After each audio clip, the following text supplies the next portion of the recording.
Hi friends, இன்றைக்கி நம்ம பார்க்க போகிறது பீக்கங்காய் கூட்டு.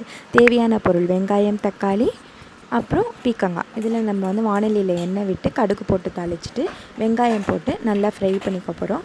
இந்த பீக்கங்காய் அப்படின்றது ரொம்ப சத்து இருக்கிறது. அந்த தோலையும் வேஸ்ட் பண்ணிடாதீங்க. அதை எடுத்து வச்சுக்கிட்டு எப்படி சட்னி அரைக்கிறது அப்படின்றத நான் இன்னொரு வீடியோவில் போஸ்ட் பண்ணுறேன் உங்களுக்கு. ஓகேங்களா? இப்போது தக்காளியையும் சேர்த்து நம்ம நல்லா வதக்கிக்கணும்.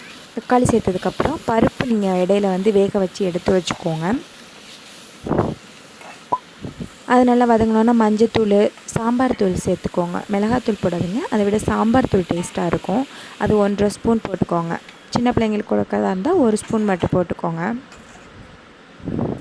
சாம்பார் தூள் போட்டு நல்லா வதக்கிக்கோங்க. வதக்கினதுக்கப்புறமேட்டுக்கு தேவையான அளவு உப்பு போடணும்.